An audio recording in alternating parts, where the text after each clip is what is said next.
지난주 본문이 창세기 49장 바로 오늘 본문입니다. 지난주는 시간적인 제약 때문에 그 본문의 결론을 충분히 나누질 못해서 제가 이번 주간 내내 나머지 부분을 말씀을 드리겠다고 약속을 했었습니다.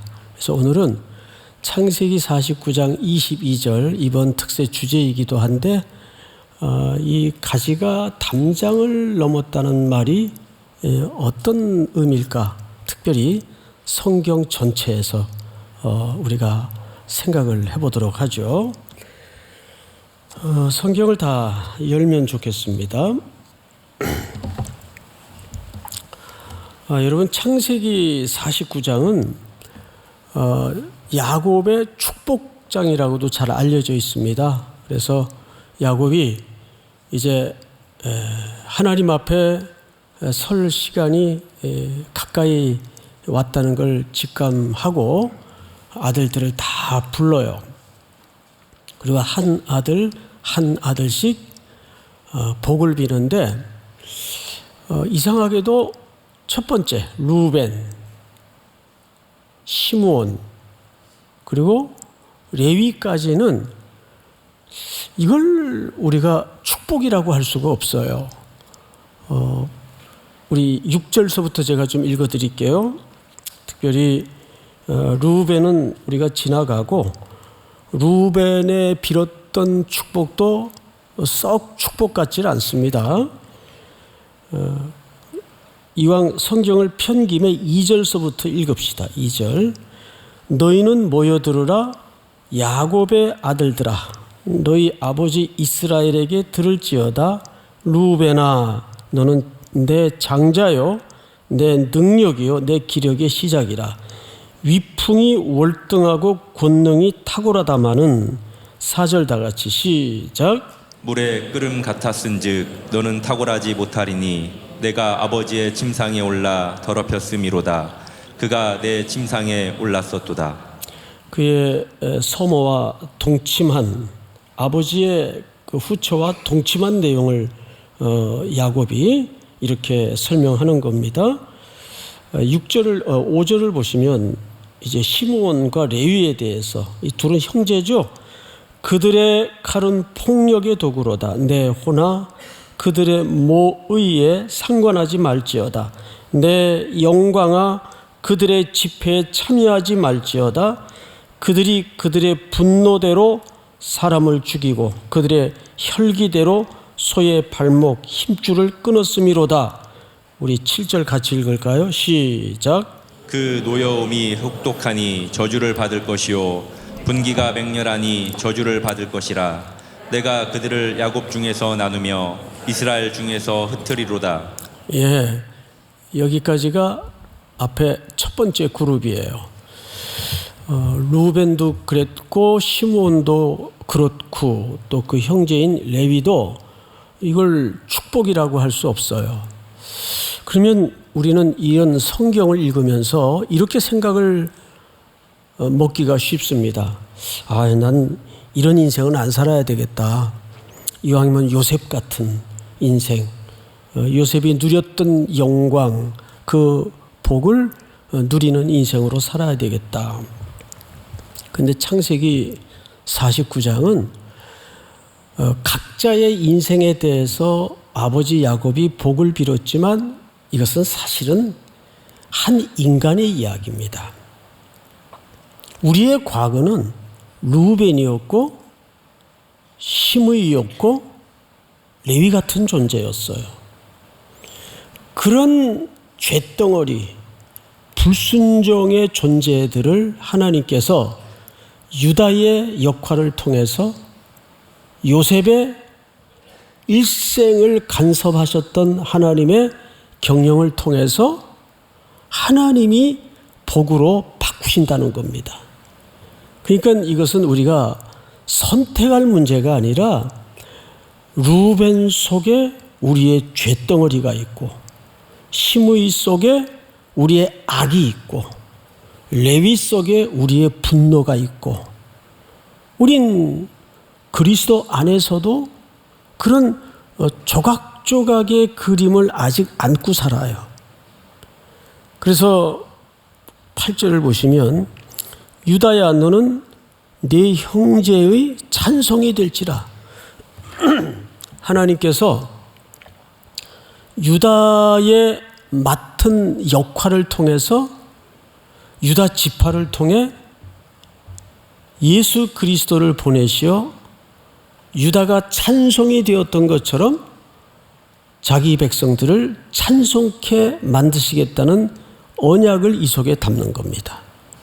그 다음에 인물이 누구죠? 쭉 내려가다가 바로 우리가 지금 보고 있는 요셉의 이야기가 등장을 해요. 우리 지난주 살펴봤듯이 요셉의 이야기는 누구의 모형이라고 말씀을 드렸어요? 예수 그리스도의 모형이라고 말씀을 드렸어요. 그래서 22절로 건너뛰어 보면 요셉은 무성한 가지, 여기 무성한이라는 말은 요셉의 둘째 아들 에브라임과 그 어근의 뿌리가 같다고 말씀을 드렸습니다. 기억나시죠? 첫째 아들 이름은 뭐였어요? 옳지, 므낫세였습니다. 므낫세라는 이름은 무슨 뜻입니까? 과거를 잊어버리고 싶다. 그만큼 요셉이 살아내야 했던 그 시공간은 매우 공고한 시간이었고 척박한 땅이었어요. 그래서 평생 자기의 어린 시절 지난 젊은 날을 돌아보면 억울함 투성이었습니다. 누구처럼? 예수 그리스도처럼. 그러나 하나님께서 요셉을 높이셨듯이 자기 백성들을 그렇게 만들어 가신다는 뜻입니다. 자, 보세요. 26절을 보세요.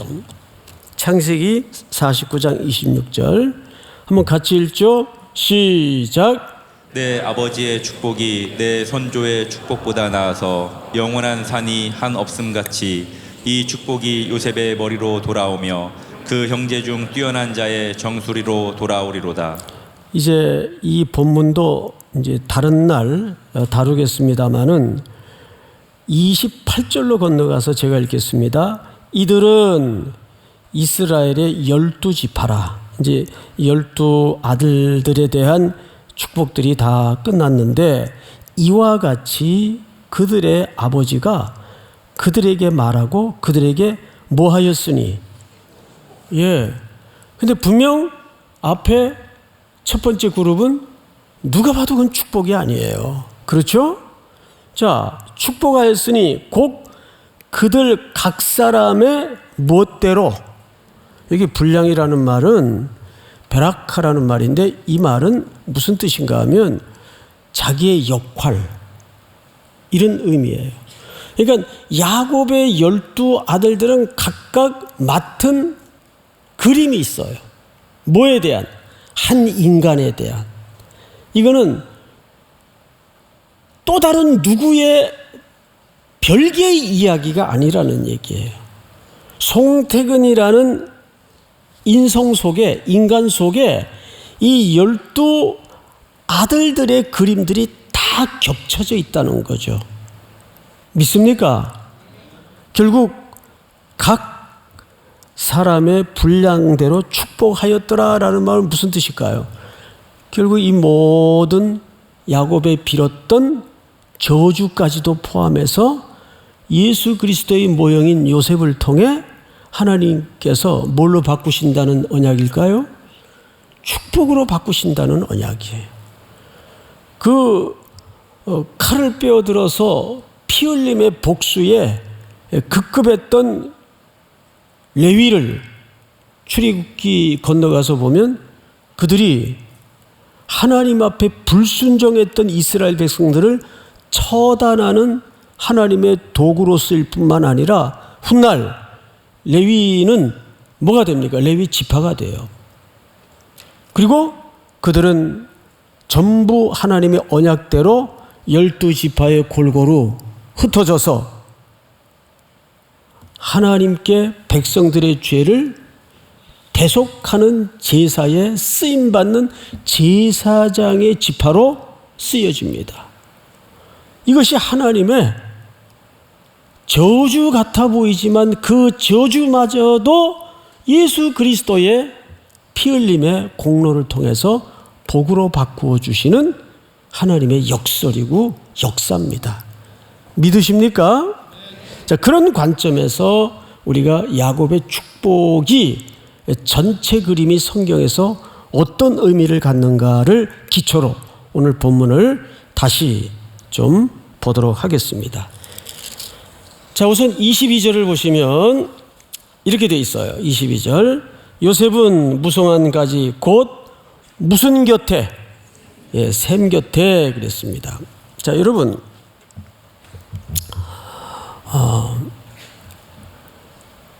요셉의 가지가 무성해지고 요셉의 가지가 결실을 맺을 수 있었던 것은 그들이 부단한 인고와 인내와 노력이 있었기 때문에 결실했다는 말이 아니에요. 그 가지가, 그 나무가 어디에 심기워져 있었기 때문에, 샘 곁에 심기워져 있었기 때문에. 그래서 오늘은 말씀의 제목이 샘물 같은 성령님이라는 제목 아래 과연 이 샘이 뭔가에 대해서 이미 제목에 결론이 나와 있죠. 샘 곁에 심기워졌기 때문에 나무로서 뿌리를 통해 물을 머금고 그 열매가 가지 끝에 주렁주렁 무성하게 달릴 수 있었던 거죠. 그래서 오늘은 이 샘 곁에라는 말이 무슨 뜻일까? 여러분, 시편 1편에 보면 시냇가에 심은 나무는 가뭄이 와도 그 잎사귀가 마르지 않는다 그랬어요. 그런데 거기 히브리 말의 뜻을 보면 원래 그 자리에 있었던 나무가 아니에요. 심기워진, 누군가에 의해서 옮겨 심기워진, 요한복음의 약속처럼 전에는 우리가 어느 자리에 있었습니까? 사망의 자리에 있었어요. 근데 우리가 예수 그리스도의 은혜와 하나님의 경영 속에 예수 그리스도 안으로 심기워진 나무가 되었습니다. 믿습니까? 그러니까 인간의 모든 신앙의 삶이라는 것은 전부 그리스도의 은혜를 깨닫는 일생이에요. 그래서 신앙이 성숙해진다는 것은 갈수록 내 의지나 내 소원이 무너지는 경험을 하는 겁니다. 아, 이게 전부 하나님의 은혜였구나. 재능이 좀 있다고 생각하십니까? 아, 이것도 하나님의 주권 속에 이해를 하니까 주님께서 내게 주신 은혜였구나. 그 은혜를 깨달아가면서 우리 속에 내 자아의 확장과 팽창이 점점 무너지기 시작하는 거예요. 그래서 인생은 능동태다, 수동태다? 인생은 항상 수동태예요. 그래서 오늘 이 샘이 갖는 의미를 좀 깊이 알기 위해서 우리 시편 좀 보겠습니다. 104편을 좀 띄워주세요. 시편 104편 제가 좀 읽겠습니다. 오늘은 좀 컬러풀하게 준비를 했습니다. 여호와의 나무에는 물이 어떻게 해요? 흡족함이요 곧 그가 심으신 레바논 백향목들이로다. 여러분, 레바논 백향목 직접 보신 적 있나요? 안 봤으면 말을 하지 마세요. 저는 그 레바논 시리아 난민 선교를 우리 청년들하고 갔다가 돌아오는 날 시간이 좀 어중간해요. 그리고 마침 공항 가는 길목에 그 레바논 백향목 숲이 있다 그래서 안내하시는 선교사님 따라서 거길 가봤습니다. 가봤는데 정말 신기하더군요. 나무 한 그루 한 그루가 구부러진 게 없어요. 쭉쭉 하늘로 정말 세워진 기둥처럼 뻗어 올라갔는데 더 놀라운 것은 레바논의 백향목 나무 열매가 있어요. 열매. 백향목 열매가 있는데 그 열매가 전부 하늘을 향해 이렇게, 보통 열매는 이렇게 맺히잖아요. 근데 하늘을 향해 열려 있어요. 그걸 제가 찍어 왔습니다. 근데 오늘 새벽에 정리를 안 해가지고 찾다가 그냥 올라왔네요. 참 신기해요. 그러면서 제가 솔로몬 욕을 했어요. 그 산에서. 그 레바논 백향목을 잘라서 바닷가까지 끌고 가서 거기서 뗏목을 엮어서 요파 항구까지 띄우는 거예요. 그 부역과 노역을 전부 성경에 보면 누가 했습니까? 이스라엘 백성들이 했어요. 그러니까 솔로몬 죽고 난 다음에 백성들이 그 아들에게 당신의 아버지처럼 제발 우리에게 무거운 짐을 지우지 마십시오. 호소할 정도로 백성들의 삶은 고달팠죠. 오늘 새벽에는 솔로몬이 주제가 아니니까 이 백향목 나무가 그래서 전부 어디에 쓰여집니까? 성전을 짓는 데 쓰여져요. 그러니까 이스라엘 백성들이 하나님이 임재해 계시는 상징인 성전을 짓는데 이방의 나무를 베어다가 성전을 지어요. 저는 여기에도 사람들은 그것을 의도하고 계획하지 않았는지는 몰라도 상당한 선교적 맥락에서 의도와 의미가 있다고 봐집니다. 결국 이 복음은, 그리고 성전에 임재하시는 하나님은 만민의 하나님이시고 이 복음도 사도 바울이 훗날 깨달은 것처럼 아주 특별한 유대인들을 위한 하나님도 유대인들만을 위한 복음도 아니라 누구를 위한 하나님이에요? 만민과 이방인들을 위한 하나님이고 이방인들을 위한 복음이 되듯이 말입니다. 그러니까 그런 것 같아요. 사람은 열심히 자기 머리 굴려서 자기 의대대로 사는 것 같지만 하나님은 그들의 아주 조부러운 이해와 그 이성으로 한 행동마저도 하나님의 나라의 경영을 위해서 바꾸어 놓으시고 소용되게 쓰임받는 은혜를 베풀어 주십니다. 결국 우리는 사나 죽으나 주의 영광을 위해 사라질 수밖에 없는 피조물들입니다. 자, 성경을 다시 보십시다. 시편 104편 17절. 새들이, 이 중요합니다. 그 속에 깃들미어 학은 잣나무로 집을 삼는도다.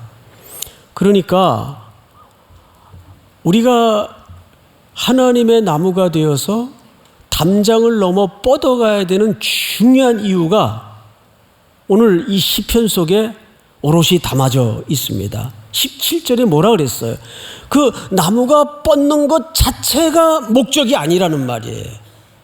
그 뻗어 무성한 나무 가지에 허로운 공간을 날아다니던 새들이 와서 어떻게 한다고 그랬어요? 그 속에 깃들미어 학은 잣나무로 뭐를 삼는도다? 예, 집은 우리에게 어떤 공간입니까? 쉼과 안식의 공간이에요.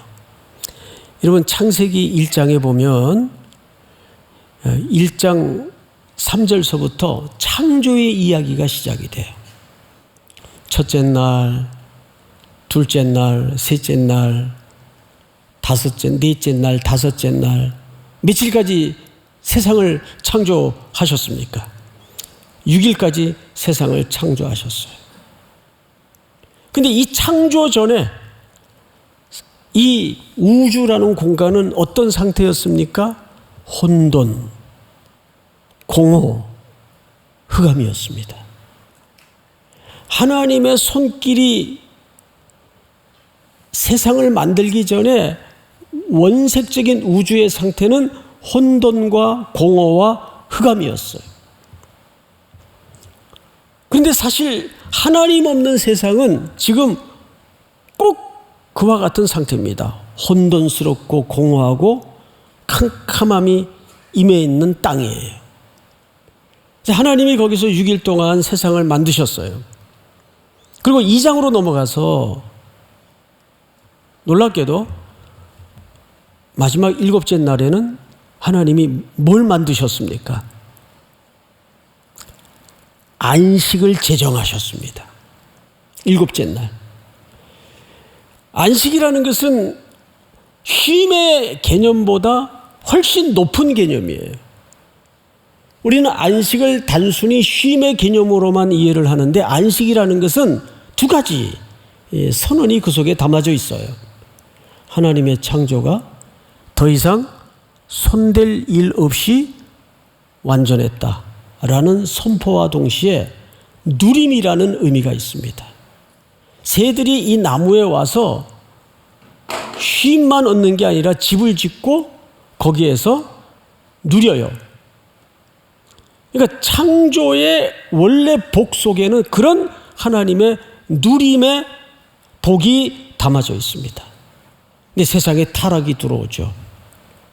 그래서 우리가 요즘 저녁 예배 때마다 골로새서를 보고 있지만 그리스도 안에서 새롭게 세상을 만드시고 그리스도를 통해서 그것이 서도록 계획이 완성되도록 하나님이 그리스도의 나라, 하나님의 나라를 이 땅에 설립하시는 겁니다. 결국 요셉의 축복은 거기까지 뻗어가지 않으면 안 돼요. 창세기 1장 28절을 제가 한번 읽어드릴 테니까 그냥 들어보시기 바랍니다. 하나님이 그들에게 복을 주시며 하나님이 그들에게 이르시되 생육하고 번성하여 땅에 충만하라. 땅을 정복하라. 바다의 물고기와 하늘의 새와 땅에 움직이는 모든 생물을 다스리라 하시니라. 생육하고 번성하고 땅에 충만하라. 이것이 이 세상을 창조하시면서 하나님이 첫사람 아담에게 명령하신 중요한 하나님의 창조의 명령이에요. 세상엔 죽음이 들어오고 죄가 들어오고 파괴되고 황폐하게 되었습니다. 인간의 마음뿐만 아니라 온 피조의 세계가 병이 들고 말았어요. 그래서 이 만물 포함해서 하나님과 반목이 이루어진 이 피조의 세계를 예수 그리스도를 통해서 화목시키려고 하나님의 아들을 이 땅에 보내신 겁니다. 그래서 그 안에서 우리를 다시 빚어가시기 시작하는 거죠.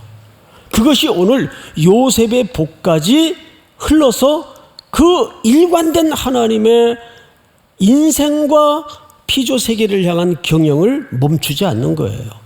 교회가 이 하나님의 명령에 옳게 눈뜨지 않으면 여기에 나오는 번성을 소위 세속주의적인 또는 성공지향적인 그런 번영신앙으로 바꾸어버리고 맙니다. 성장 자체가 악한 건 아니에요. 그러나 성장주의, 이것은 우상숭배입니다. 여전히 한국교회는 뭐 이웃에서 뭐 죽어가든 병이 들어가든 상관없고 우리 교회만 잘 되고 사람 많이 모이고 뭐 재정 모자라지 않고 그러면 되지 뭐. 이 소화병적인 이 사고에서 벗어나야 돼요. 그러면 오늘 이 샘이 갖는 의미와 나머지 하나는 그 샘 곁에 심기운 나무가 왜 뻗어가야 되는가, 왜 담장을 넘어가야 되는가에 대해서 말씀을 마저 드리고 오늘 마치도록 하겠습니다. 자, 한 군데만 더 보십시다. 시편 104편 10절을 좀 띄워주세요. 여호와께서 샘, 지난주 히브리어로 샘을 뭐라고도 한다고 했죠? 예, 아인인데 이건 또 다른 말로 눈이라는 뜻입니다. 눈. 눈은 눈물을 흘리는 기관이기도 하지만 또 하나의 의미는 하나님의 통치와 하나님의 감찰하심이 온 땅에 번져갈 수 있도록, 내 삶의 영역까지 그분의 통치가 지배되도록 한다는 의미가 이 속에 녹아져 있겠죠. 자, 그런데 여호와께서 샘을 골짜기에서 솟아나게 하시고 산 사이에 흐르게 하사, 11절 다 같이 시작. 각종 들짐승에게 마시게 하시니 들나귀들도 해가라며 공중의 새들도 그 가에서 깃들이며 나무가지 사이에서 지저귀는도다. 자, 이 모든 창고 구조를 우리가 쭉 살펴보니까 우리가 담장을 넘어 가지가 무성해지고 뻗어가는 것도 중요하지만 그 뻗어가는 그 울창한 열매, 숲, 이것이 성도들의 목적된 삶이어서는 안 되고 거기에 누가 혜택과 은혜를 나눠야 될까요? 거기에 새들이 깃들듯이 이 땅에 정처 없이 헤매이는 인생들, 어디가 샘터일까? 어디를 가야 내 가란 목을 축일 수 있을까? 얼마나 내 주변에도 예수 없는 영혼들이 방황하는 사람들이 얼마나 많습니까? 그 사람들의 영적인 상태는 어떤 상태예요? 흑암, 혼돈, 공허입니다. 그들이 예수만이 샘터가 되시고 예수만이 길이 되시고 예수만이 내 인생에 답을 주시는구나. 그래서 그 속에 진정한 쉼을 넘어서 안식을 누릴 수 있는 초대로까지 그들을 이끌어갈 책임이 가지의 역할이에요. 어떤 가지? 담을 넘는 가지의 역할이에요. 그런 사람들은 교회 안보다는 어디에 널려져 있습니까? 세상 밖에 널려져 있어요. 그리고 그리스도인들은 특별히 그 시대마다 그 시대를 휘감는 이데올로기라는 게 있는데, 소위 보수니 진보니 우파니 좌파니 이런 이데올로기의 도구마에 묶여 있어서도 안 돼요. 그걸 넘어서야 돼요. 그리스도의 복음이 진보에만 소용되는 복음도 아니고 보수에만 적용되는 복음도 더더욱 아닙니다. 믿습니까? 그리스도인들은 그걸 뛰어넘을 수 있어야 돼. 우리의 굳이 이데올로기라면 우린 십자가의 이데올로기밖에 없어요. 자, 그러면 이제 요한복음으로 넘어가서 이 샘의 의미를 정확하게 좀 보도록 하겠습니다. 5절을 좀 띄워주실까요? 사마리아에 있는, 예수님이 사마리아를 이제 방문하셨죠. 사마리아에 있는 수가라 하는 동네에 이르시니 야곱이 그 아들 요셉에게 준 땅이 가깝고 거기 또 뭐가 있었어요? 그 우물 이름이 알고 보니까 무슨 우물이에요? 야곱의 우물이에요. 다음 절 볼까요? 예수께서 대답하여 이르시되, 여인에게 하는 얘기죠. 네가 만일 하나님의 선물과 또 네게 물 좀 달라는 이가 누구인지 알았더라면 네가 그에게 구하였을 것이요 그가 뭐를? 생수를 네게 주었으리라. 자, 여러분, 그 다음 절 우리 요한복음을 또 좀 보십시다. 다 같이 시작. 내가 주는 물을 마시는 자는 영원히 목마르지 아니하리니 내가 주는 물은 그 속에서 영생하도록 솟아나는 샘물이 되리라. 네, 주님이 주는 물을 마시는 자는 영원히 목마르지 않는데요. 근데 내가 주는 물은 그 속에 영생하도록 솟아나는 뭐가 되리라? 샘물이 되리라. 이제 점점 샘물의 신약적 해석에 우리가 좀 접근하고 있습니다. 우리 요한복음 7장으로 넘어갑니다. 명절 끝날 곧 큰 날에 예수께서 서서 외쳐 이르시되 누구든지 목마르거든 내게로 와서 마시라. 나를 믿는 자는 성경의 이름과 같이 그 배에서 생수의 강이 흘러나오리라 하시니, 다 같이 다음 절 시작. 이는 그를 믿는 자들이 받을 성령을 가리켜 말씀하신 것이라. 예수께서 아직 영광을 받지 아니하셨으므로 성령이 아직 그들에게 계시지 아니하시더라. 아멘. 그러니까 이 샘물은 신약적 해석으로 말하자면 뭐에 해당하는 겁니까? 성령님을 가리키는 거예요. 그것을 사복음서에서 이렇게 변호해 주죠. 누가복음 11장을 좀 띄워주실까요? 다 같이 시작.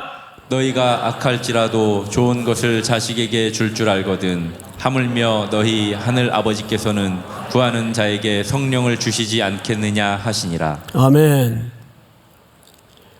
우리가 성령 충만하지 않고 성령을 받지 않는 사람은 예배당을 수십 년 다녀도 그냥 종교인에 머물러 버리고 맙니다. 이 성령이 내 안에 임재하시고 성령이 내 영혼을 충만케 적시어 줄 때 그 사람에게 하나님의 생기가 돋아져요. 생기가 보여집니다. 살아납니다. 믿습니까? 그래서 오늘 이 새벽에 여러분들이 그러니까 또 이 성령을 은사주의자들처럼 뭐 금리발로 만들어지고 뭐 왼팔 길어지고 뭐 하늘에서 뭐 금가루가 떨어지고 실제 이런 짓들을 하는 사람이 오늘날에도 많아요.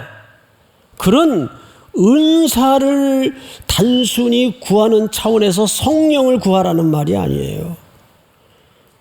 이미 여러분들은 예수 그리스도를 신앙으로 고백함으로써 성령이 여러분 속에 내주해 있습니다. 믿습니까? 내 안에 내주하신 성령은 왔다 갔다 하시는 분이 아니에요.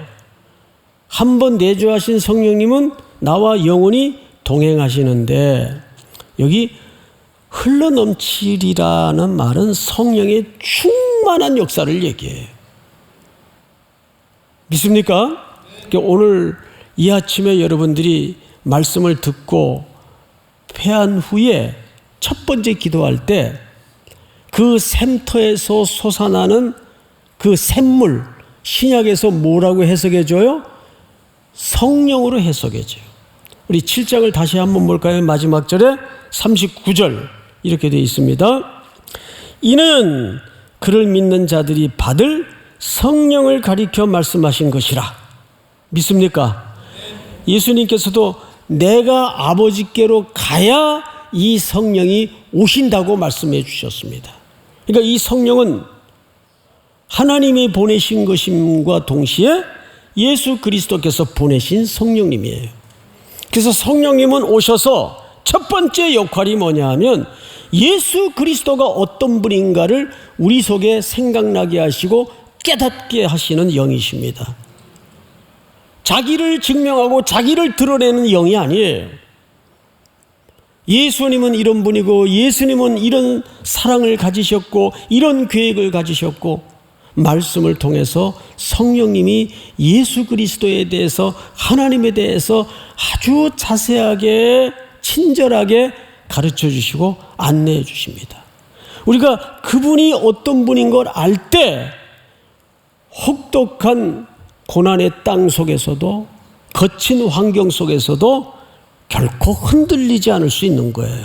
그러니까 잘 모르니까 모든 게 안개 속에 있는 것 같고 불확실하면 위기가 닥칠 때마다 어떡하나 두려움에 매몰되기 쉽고 고난에 무너지기 쉽고 흔들리는 거예요.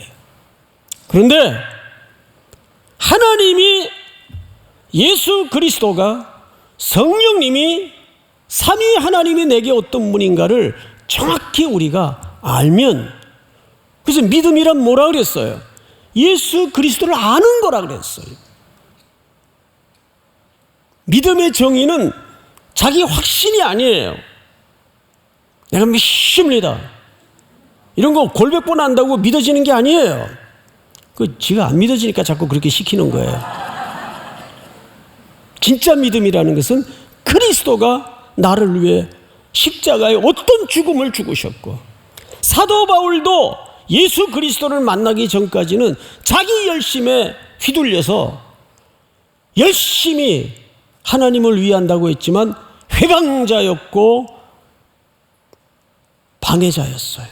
그 자기가 고백하잖아요. 그래서 예수 그리스도를 하나님은 만물의 으뜸으로 올리신 겁니다. 자, 우리 누가복음 11장을 한번 다시 볼까요?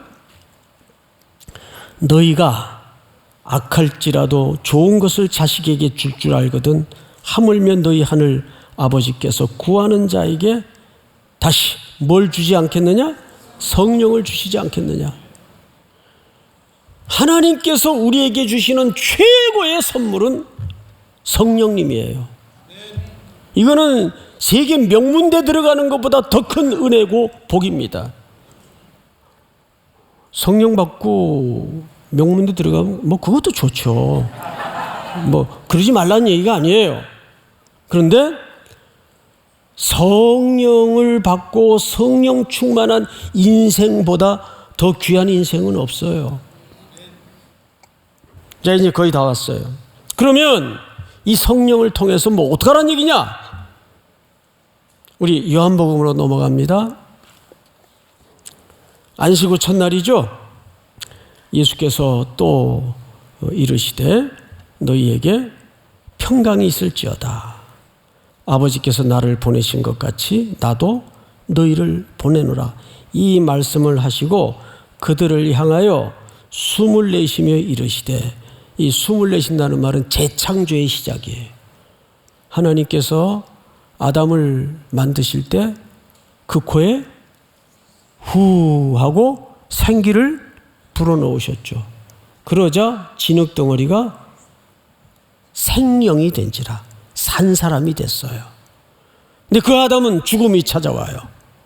그래서 하나님께서 부활하신 주님이 요한복음 6장에서 이 말씀을 하시고 그들을 향하여 숨을 내쉬며 이르시되 성령을 받으라. 할렐루야. 다음 절 볼까요? 너희가 누구의 죄든지 사하면 사하여질 것이요 누구의 죄든지 그대로 두면 그대로 있으리라 하시니라. 세상에 나아가서 아버지께서 나를 보낸 것 같이 나도 너희를 보낸다 그랬어요. 근데 여기에 제가 묵상을 하다가 참 가슴 뜨거운 은혜를 누린 것은 뭐냐 하면, 지금 이 제자들의 상태가 전부 도망가다가 지금 모여있는 사람들이에요. 뭐 준비된 사람이 한 사람도 없어요. 그러니까 겁먹고 스승 등지고 다 뿔뿔이 흩어지고 도망가서 어느 한 제자의 집에 모였는데 거기에 예수님이 찾아오신 거예요. 재무장시켜서 좀 준비시킨 다음에 보내셔도 늦지 않을 텐데 성령을 받으라. 뭐가 제일 중요한 준비예요? 성령 받는 게 제일 중요한 준비예요. 이들을 세상에 보냅니다. 왜 보낼까요? 우리 이 6월마다 12월마다 특세하는 궁극적인 이유가 뭡니까? 하나님과 불목한 인생들을 찾아가서 어둠의 땅, 공허가 가득한 땅에 찾아가서 하나님과 화목시키려고 그들에게 복음을 전하기 위해서 화목의 제물로 선교를 떠나는 겁니다. 믿습니까? 바로 이러한 순종의 과정을 통해서 온 땅에 하나님의 은혜가 담장을 넘어 생명을 살려내고 하나님의 은혜를 드러내는데 소중히 쓰임받는 여러분들의 생애가 될 수 있기를 축원하고 축복합니다. 우리 다 일어나십시다. 찬송가 526장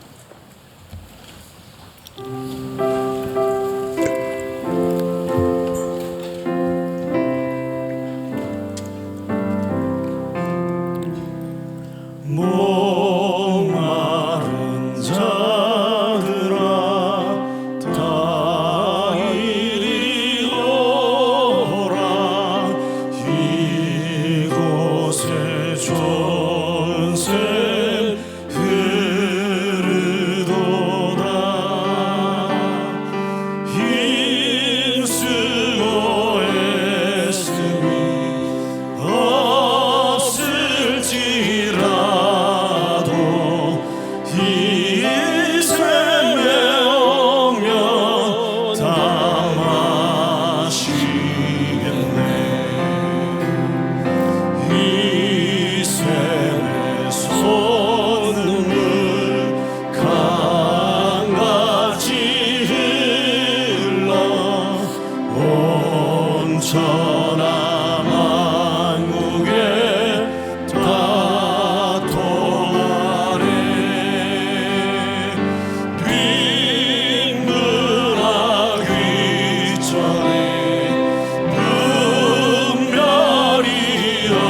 샘물 이 샘의 이름은 생명의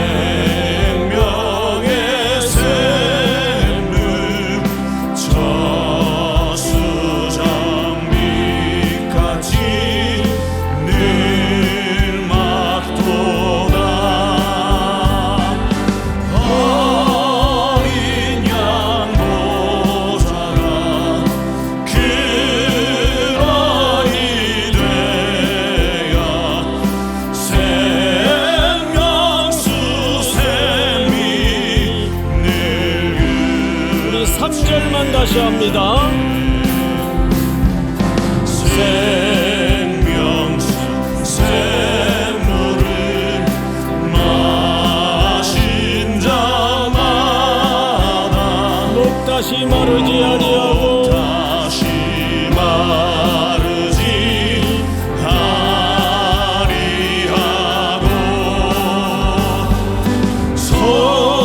속에서 솟아나 생수가 되어 영원히 영원히 솟아 늘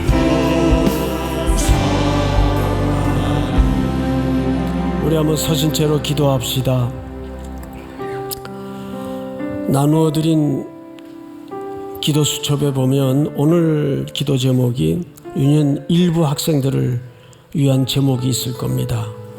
매일매일 따로 광고를 하지 않더라도 기도 수첩을 잘 활용해 주시고, 오늘은 우리 교회학교 어린이들 중 유년 일부 선생님들과 학생들을 위해서, 두 번째는 오늘 주신 말씀을 위해서 기도합시다. 그 샘터에서 솟아나는 샘물은 오셔서 예수 그리스도를 증거케 하시는 성령의 역사임을 우리가 배웠습니다. 내 인생이 목이 마르고 답답하고 공허하고 혼돈하고 흑암 속에 있는 것 같아 느껴질 때 답은 하나밖에 없습니다. 성령님, 내 안에 충만히 임재해 주시옵소서.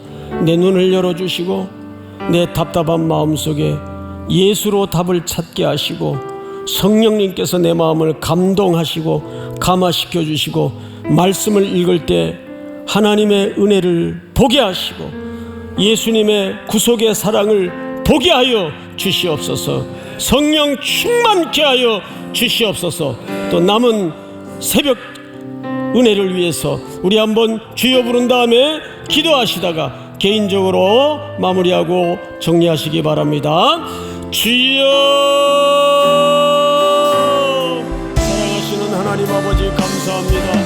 오늘도 주신 말씀 앞에 하나님의 은혜를 누리게 하시고 샘 곁에 심기운 나무가 되어서